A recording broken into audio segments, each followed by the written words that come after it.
Bueno, las IDRI son en realidad una estrategia que ha formulado el gobierno después de analizar algunos puntos que son prioritarios para ellos. En primer lugar, las IDRIs parecen estar destinadas específicamente a los llanos orientales. Ahí se formularon, además, con todos los problemas que hubo, con las grandes inversiones de las empresas agropecuarias que compraron medio bichada y que están hoy día sembrando árboles o sembrando caña para alcohol con carburante o sembrando maíz para engordar cerdos o inclusive me cuentan que están sembrando también arroz. Esas tierras que esas empresas compraron eran tierras que carecían de títulos de registros, ¿no? de registro de notaría. Es decir, la gente en los llanos ha tenido ocupaciones, de hecho. En realidad, durante mucho tiempo no era propiedad, la tierra no era propiedad, sino que era propiedad del ganado. El ganado andaba en un determinado sitio, entonces donde se amañaba el ganado, eso era la propiedad. La mayoría de los actos desde la época de los jesuitas hasta hace poco tiempo funcionaban así. Pero entonces, ¿qué pasó? Cuando entraron los paramilitares, muchas de esa gente vendieron esas tierras, fueron compradas por terceras personas y esas se las terminaron vendiendo a las grandes industrias, brincándose la ley 160 del 94, que impide que en esas zonas sea acumulada la tierra, es decir, pueda ser adjudicada a los baldíos a extensiones mayores de una UAF. No, la UAF en los llanos es muy flexible, no es lo mismo que pueda ser una UAF en Tabio, ¿no es cierto? Allá una UAF puede tener 2000 hectáreas. Bueno, eso lo desconocieron de todas maneras. Entonces, ¿las IDRIs qué son? Las IDRIs son una manera de asociar a los campesinos aparentemente a una gran empresa, una gran estrategia productiva, donde ellos entran, ponen el trabajo, ponen la tierra, ¿sí?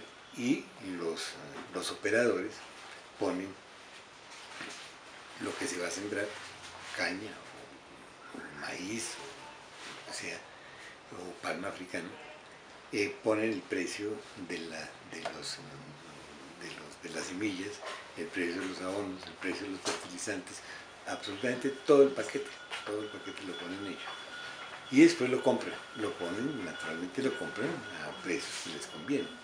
De tal manera que finalmente esas alianzas productivas van a terminar arruinando a muchos campesinos y la tierra, como está empeñada a los operadores o a esas empresas, va a quedar la tierra en manos de los operadores. O sea, es una manera, en primer lugar, de brincarse la ley 160, segundo, de utilizar la mano de obra campesina en favor de ellos. Y tercero, es una figura contra las zonas de reserva campesina, que son la reivindicación central, no de las FARC, ¿no? De los campesinos y colonos desde los años 90.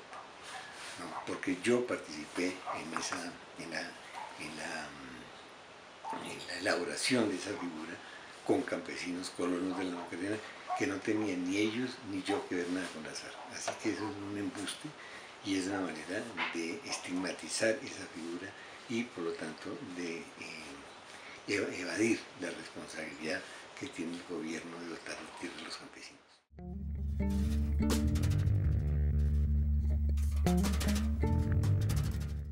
Bueno, el problema central es que son economías que tienen principios políticos distintos.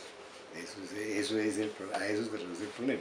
Entonces, en Venezuela, que han vivido siempre el petróleo, que no tienen campesinado, que no tienen industria, que todo le importa, que han vivido del petróleo, pues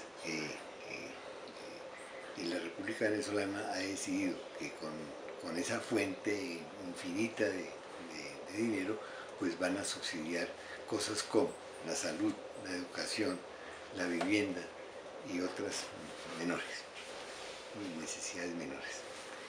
Y el combustible, naturalmente, es prácticamente regalado, es decir, el agua vale más que la gasolina. Entonces, pues naturalmente aquí hay precios de mercado y muchas de esas cosas terminan viniéndose para Colombia o viniéndose para la zona norte de Brasil, viniéndose para la Guyana, viniéndose para las Antillas.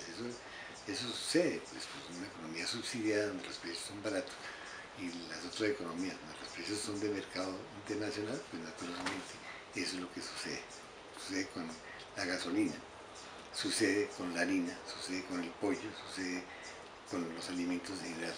Hay que tener en cuenta que muchos de esos alimentos son exportados de Colombia, ¿no? Y vuelven a entrar a Colombia, ¿cierto? Porque allá son prácticamente regalados. Entonces, ese es el primer problema. El segundo, o sea, ese primer problema quiere decir que son dos economías, una subsidiada y una de libre economía. Entonces, eso trae las consecuencias de que son dos sistemas distintos, ¿no? Lo mismo pasó, digamos, para tomar un ejemplo así que se me viene a la cabeza, con el muro de Berlín. Que el muro de Berlín, pues una manera de tener, hubiera que la libre competencia, la libre oferta y demanda se trasladara a la Unión Soviética. Lo mismo pasó con el paralelo 32 o 36 entre Corea del Norte y Corea del Sur. Es decir, son economías que no pueden juntarse porque la subsidiada, la socialista, como quieran llamarla, pues tiene paralizadas las leyes de oferta y demanda, mientras que la otra rige. Ese es el problema central del asunto. Segundo problema, claro, en los dos países, tanto allá como aquí, Venezuela y Colombia, están en campaña política. Tanto Maduro como Santos están en campaña política. Por lo tanto, ese problema se convierte de alguna manera en una bandera. A Santos, digamos, de alguna manera le conviene ese problema. La corrupción en las dos partes es igual. Ah, no, es que lo que pasa es que Venezuela está corrompida. No podemos decir nada porque aquí estamos corrompidos. Ahora, el contrabando, ¿quién lo hace? El contrabando lo hacen básicamente colombianos que viven también en Venezuela, que tienen doble casa, doble nacionalidad y traen las cosas para acá, con la complicidad de la Guardia Nacional de allá y de la policía de acá, lo que es lógico. No pueden hablar que es que la Guardia Nacional es corrompida y aquí tenemos una partida de ángeles. La otra cuestión muy delicada es el paramilitarismo. Muchos de los paramilitares más, digamos, más sofisticados, más célebres, han sido presos en Venezuela. Varios. Ahora, es natural que esas mafias del contrabando, incluyendo la mafia del control de las casas de cambio, están manejadas por gente vinculada a los paramilitares o a las empresas, o los usan. Entonces, pues, allá en Venezuela hay paramilitares. Eso es un nido de paramilitares. Un nido de mafiosos, digamos más bien, mafias del contrabando, pero armadas, claro, para defender sus derechos, llamémoslos así, su lógica. Entonces, pues, hay ahí de lado y lado. Allá hay paramilitares y aquí también hay paramilitares. Y no es imposible que la extrema derecha venezolana utilice esos paramilitares con funciones políticas en Venezuela. Eso es perfectamente posible. Ahora, yo francamente tengo mucho miedo de que las cosas se desborden, porque hay intereses en Colombia, intereses militares en querer cambiar una guerra por otra. Ya que se acaba el problema con las FARC, los presupuestos bajarían, eso no les conviene a ciertos intereses vinculados a los militares, por lo tanto armar un conflicto con Venezuela les sirve para sostener ese presupuesto.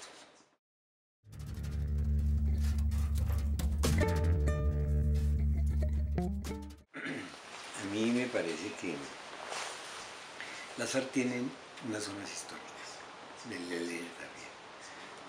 A pesar de todas las guerras, de todos los presupuestos, de todos los movimientos, de todo lo que usted quiera, esas zonas históricas siguen funcionando.